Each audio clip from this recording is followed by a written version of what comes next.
Hello दोस्तों, कैसे हो आप लोग। 27 अक्टूबर से जेएस लॉजिस्टिक का आईपीओ होने जा रहा है।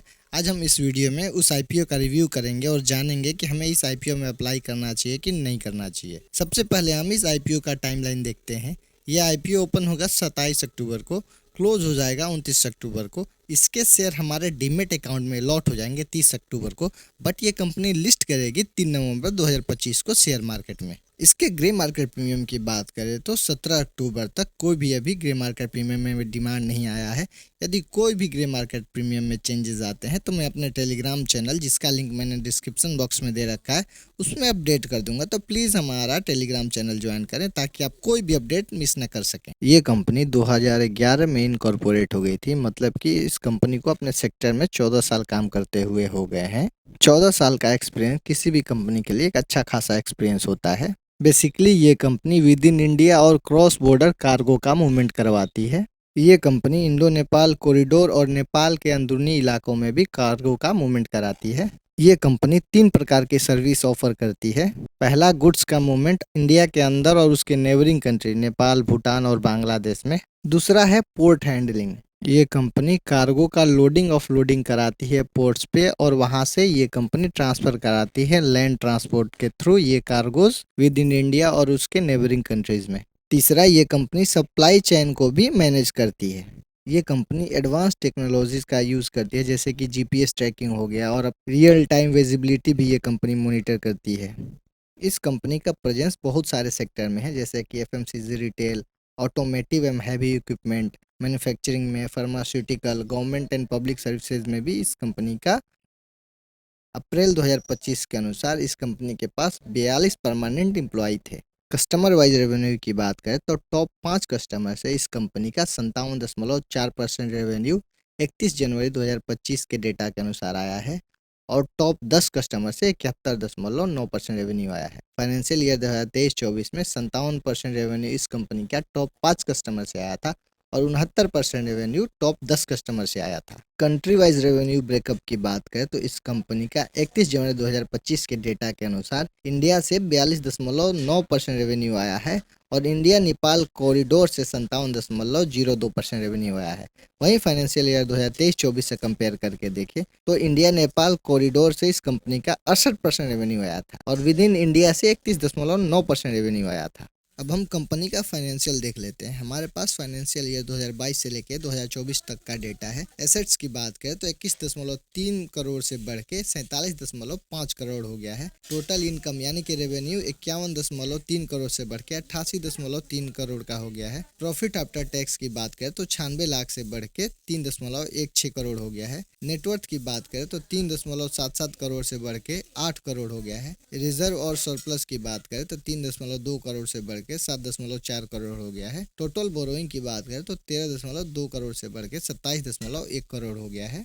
हमारे पास 31 जनवरी 2025 तक का डेटा फाइनेंशियल ईयर 2025 में है। एसेट्स की बात करें तो बढ़ा हुआ दिख रहा है हमें। प्रॉफिट आफ्टर टैक्स की में भी देख सकते हैं हम बढ़ोतरी है। रिजर्व इस कंपनी का 31 जनवरी 2025 में थोड़ा फाइनेंशियल 2024 से कम हुआ है।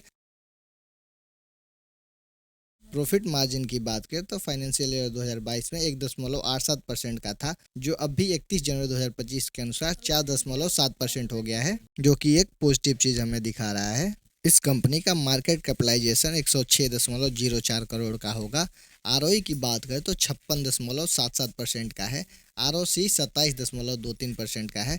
रिटर्न ऑन नेटवर्थ भी इस कंपनी का 56.7% का है। प्रॉफिट मार्जिन इस कंपनी का 6.4% दिख रहा है। इबिडा मार्जिन 15.13% का है। प्राइस टू बुक वैल्यू इस कंपनी का 4.47 का दिख रहा है। अर्निंग पर शेयर पोस्ट आईपीओ इस कंपनी का 5.15 रुपये का हो जाएगा। प्राइस टू अर्निंग की बात करें तो पोस्ट आईपीओ 23.68 का हो जाएगा। डेब्ट टू इक्विटी की बात करें तो इस कंपनी का 31 जनवरी 2025 का अनुसार 2.30 का था। यदि पिछले फाइनेंशियल ईयर से कंपेयर करें तो हम देख सकते हैं कि ये कंपनी अपना डेब्ट टू इक्विटी रेशियो को कम करने में फोकस कर रही है, जो कि एक पॉजिटिव चीज़ नज़र आ रही है। अब हम इस कंपनी के इसके पीयर से कंपेयर करके देखते हैं कि कहाँ स्टैंड कर रही है।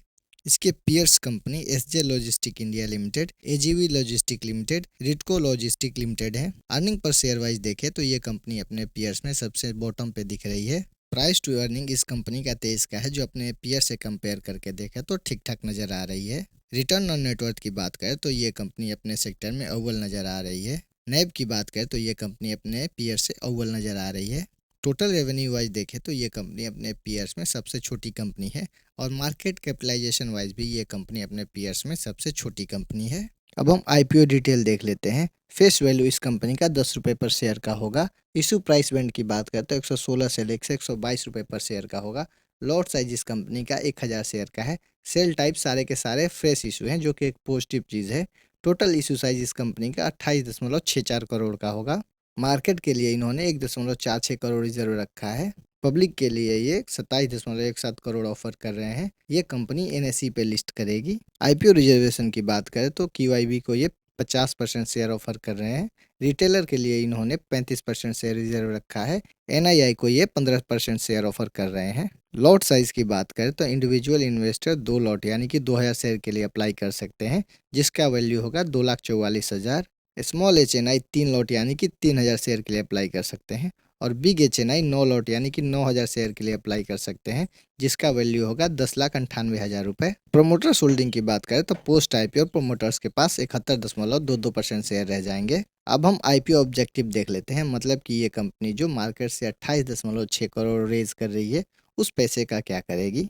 8.8 करोड़ का इस्तेमाल ये कंपनी साइड वायल टेलर्स यानी कि ट्रक खरीदने में करेगी। 11.2 करोड़ का इस्तेमाल ये वर्किंग कैपिटल रिक्वायरमेंट में करेंगे। 71 करोड़ का इस्तेमाल ये company phase 2 smart logistic application को परचेज करने में करेंगे।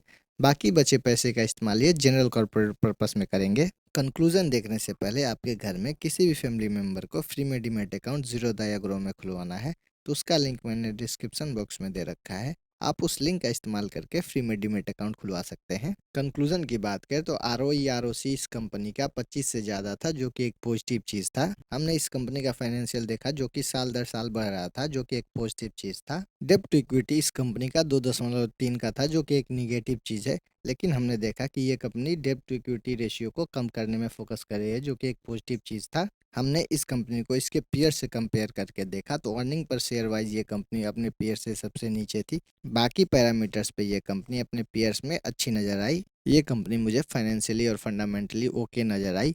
बाकी आपको अप्लाई करने का डिसीजन अपना रिस्क एनालिसिस करके करना है। यदि आपको ये वीडियो इन्फॉर्मेटिव लगा तो प्लीज़ लाइक और सब्सक्राइब कर दे, ताकि हमारा मोटिवेशन बना रहे और हम आपके लिए फर्दर वीडियो बनाएं।